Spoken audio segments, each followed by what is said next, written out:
بسم اللہ الرحمن الرحیم. ویلکم ٹو فکر ناؤ. آج کے پروگرام میں ہم ایک سیاسی اپسیٹ کی بات کریں گے جو نیو یارک شہر میں ہوا ہے. نیو یارک کے نئے میئر کا انتخاب نومبر میں ہوگا اور اس کے لیے ڈیموکریٹک پارٹی جو ہے اس کے آج پرائمری الیکشنز تھے.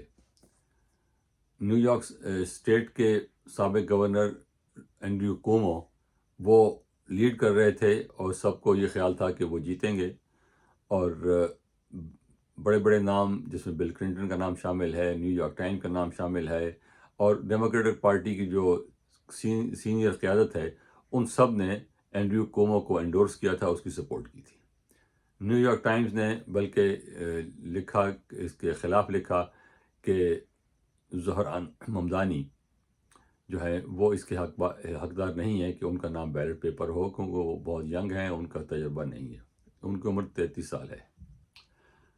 یہ اگر نیو یارک کے میئر منتخب ہوتے ہیں، انشاءاللہ ہوں گے، تو یہ نیو یارک کے پہلے مسلمان میئر ہوں گے، نیو یارک کے پہلے ایشین میئر ہوں گے.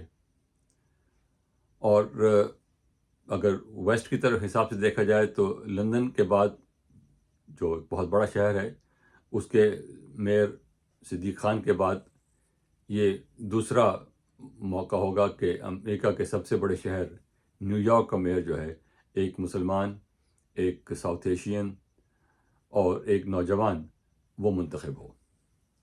آج کی خبر بہت بڑی خبر ہے اس لحاظ سے کہ اسٹیبلشمنٹ کا جو کینڈیڈیٹ تھا اینڈریو کومو، اس کو شکست ہوئی، اس نے اپنی شکست تسلیم کر لی، اور اب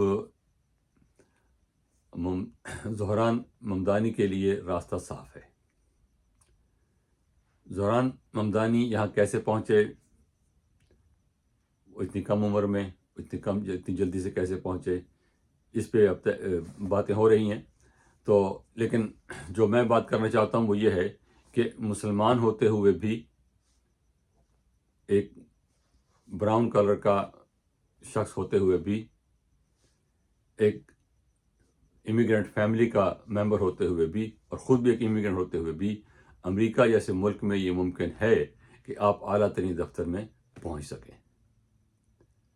یہ اس ملک کی بہت بڑی خاصیت ہے.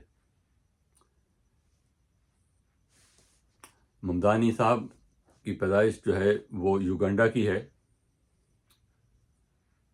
اس کے بعد کچھ عرصہ بعد ان کے والدین ساؤتھ افریقہ چلے گئے. ان کے والد صاحب یونیورسٹی میں پڑھاتے تھے. پھر یہ ان کی عمر 7 برس تھی جب یہ امریکہ میں آ گئے، نیو یارک میں، اور ان کے والد صاحب جو ہیں اب بھی وہاں کولمبیا یونیورسٹی میں پروفیسر ہیں. والدہ ان کی میرا نائر وہ بالی ووڈ کی فلم میکر ہیں اور بڑی جانی پہچانی ہے اپنے میدان میں. تو ابھی جو ان کو کامیابی ملی ہے اس وقت، جو سب کے لیے حیران کن ہے، اس کو جو اخباروں کی ہیڈ لائنز ہیں اگر وہ دیکھیں تو وہ بھی حیران کن ہے. ممدانی سٹنز کومو، یہ نیو یارک کی ہیڈ لائن ہے، اور کسی کو توقع نہیں تھی کہ ایسا ہوگا. لیکن ہوا یہ ہے کہ انہوں نے جو کولیشن بلڈ کی ہے وہ بالکل اسی قسم کی پریزیڈنٹ براک حسین اوباما نے بلڈ کی تھی، کہ جو کم آمدنی والے لوگ ہیں، جو لوور طبقہ ہے، ان کو اپیل کیا ہے، نوجوانوں کو اپیل کیا ہے، لبرل پروگریسو کو اپیل کیا ہے. اور جو لوگ ان کے مخالف ہیں اس میں مذہبی انتہا پسند ہیں، ریسسٹ ہیں، اور ریپبلکن ہے، ریپبلکن پارٹی میں اس لیے وہ تو مخالفت کریں گے. اور جو ان کی حمایت میں لوگ ہیں اس میں مسلمان بھی ہیں، اور جن کے مخالف میں بھی مسلمان ہیں. وہ مسلمان جو سمجھتے ہیں کہ ہمیں جو ہے وہ بالکل ایکسکلوسیو رہنا چاہیے، ہمارا جو ہے وہ اسلامی شناخت جو ہے اس پہ شدت پسند ہیں وہ لوگ اس میں، یا انتہا پسند ہیں، تو وہ ان کے مخالف ہیں. لیکن عام مسلمان جو ہے وہ ان کا حمایتی ہے. عام ہندوستانی، عام پاکستانی، عام ساؤتھ ایشین، افغانی، ایشین، چینی، جاپانی، وہ بھی ان کی حمایتی ہیں. لیکن وہ لوگ جو مذہبی خیالات میں شدت رکھتے ہیں، خواہ وہ کرسچن ہیں، خواہ وہ یہودی ہیں، خواہ وہ مسلمان ہیں، خواہ وہ کسی اور گروہ سے ہیں، وہ ان کے مخالف ہیں۔ ان کی حمایت میں بھی یہودی کھڑے ہیں، مسلمان کھڑے ہیں، اور لبرل قسم کے ہندو بھی کھڑے ہیں۔ لیکن جو انتہا پسند ہیں، جو ہندوتوا کے پیرو ہندو ہیں، وہ اس کے سخت مخالف ہیں۔ وہ لوگ جو غزہ میں اسرائیل کے اقدامات کو درست کہتے ہیں، وہ ان کے خلاف ہیں۔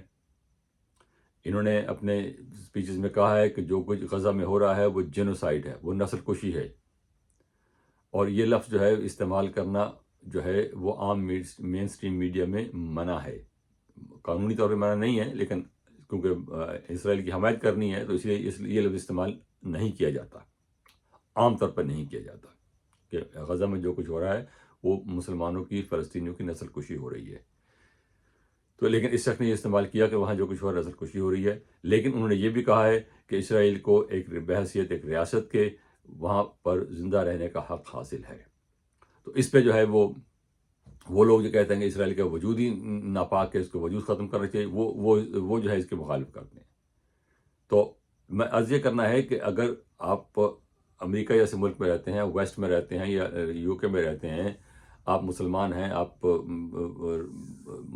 گورے بھی نہیں ہیں، آپ کالے بھی نہیں ہیں، آپ براؤن ہیں، تو آپ کو یہ جو ساری کولیشنز ہیں، یہ سارے کرنٹس ہیں، ان کو ملا کے چلنا ہے آگے، تبھی آپ آگے بڑھ سکتے ہیں۔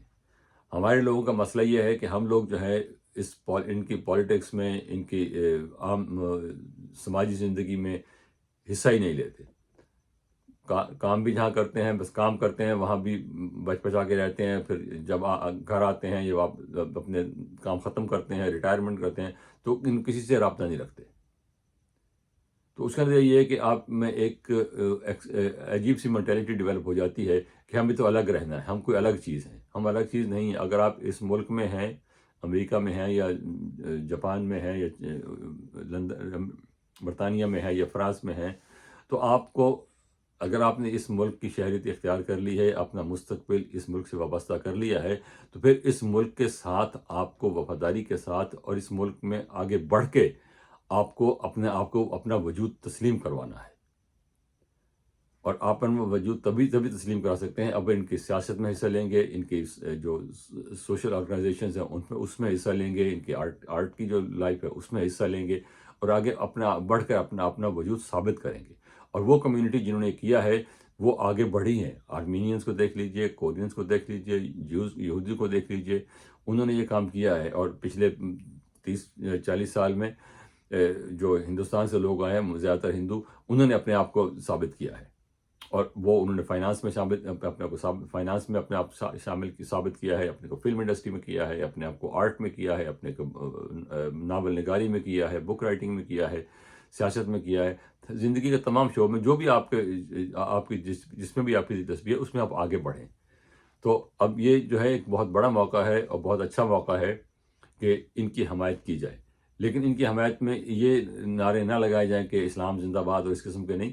وہ نیو یارک شہر کے میئر بننا چاہتے ہیں، تو نیو یارک شہر کی جو آبادی ہے اس ساری آبادی کو، کیا کم از کم اس آبادی کی اکثریت کو آپ کو اپنے ساتھ لے کے چلنا ہے۔ اور اس میں سب قسم کے لوگ شامل ہیں، اس میں نسلی لحاظ سے الگ ہیں، مذہبی لحاظ سے الگ ہیں، اپنے اور مختلف خیالات کی وجہ سے لوگ الگ الگ ہیں۔ ان سب کی ایک کولیشن آپ کو بنانی ہے، تبھی آپ آگے بڑھ سکتے ہیں۔ اور زہران نے یہ اپنے ایک اسکول میں بھی یہ ثابت کیا تھا کہ انہوں نے پہلی ٹیم وہاں بنائی تھی، اب کالج میں کرکٹ کی ٹیم بنائی تھی، اور کرکٹ ٹیم سے ہی انہوں نے اپنے آپ کو آرگنائز کیا، اور کرکٹ ٹیم کو کافی آگے بڑھایا۔ پھر انہوں نے وہاں اسکول سے فارغ ہونے کے بعد وہاں کام شروع کیا کہ جب یہ 2008 کا یہ فائنینشیل کرائسس آیا تھا تو لوگوں کو گھروں سے نکالا جا رہا تھا، کیونکہ ہاؤسنگ کرائسس تھا، ہاؤسنگ کی پرائسز بالکل گر گئی ایک دم، اور لوگوں نے بہت مہنگے گھر خریدے ہوئے تھے، وہ ان کے مارٹگیج جو ہے وہ قیمت ادا نہیں کر پا رہے تھے، بینک ان کو گھروں سے نکال رہے تھے، تو وہ لوگوں بے گھر ہو رہے تھے۔ تو اس میں انہوں نے، زہران نے اس میں بہت کام کیا تھا، اس میں کوئی پیسہ نہیں بنایا، لیکن لوگوں کی ہیلپ کی کہ بھئی بینکوں سے نیگوشیٹ کر کے بھئی ان کو رہنے دے کے پیسے کم کر دیں، کچھ ان کی ہیلپ کریں تاکہ یہ بے گھر نہ ہو جائیں۔ تو اس سے ان کو یہ آگے بڑھنے کا موقع ملا ہے۔ تو یہ عرض کرنے کا مقصد یہ ہے کہ ان کاموں میں آگے بڑھنا جو ہے وہ ہی آپ کو آگے لے جا سکتا ہے. تو اب اس دعا کے ساتھ کہ زہران ممدانی جو ہیں وہ کامیاب ہوں اور آپ نیو یارک کے پہلے میئر بنے، اور مسلمانوں کے لیے، پاکستانیوں کے لیے، ساؤتھ ایشینز کے لیے، ایشینز کے لیے، سب کے لیے یہ بہت اچھا پیغام ہے کہ یہ لوگ، اس قسم کے لوگ آگے آئیں. اور یہ امریکہ کے لیے بھی ایک بہت اچھا پیغام ہے کہ امریکہ جیسی سوسائٹی میں یہ ممکن ہے کہ آپ ان سب کے باوجود آپ اس ملک میں اپنا نام بنا سکتے ہیں. بہت شکریہ. خدا حافظ.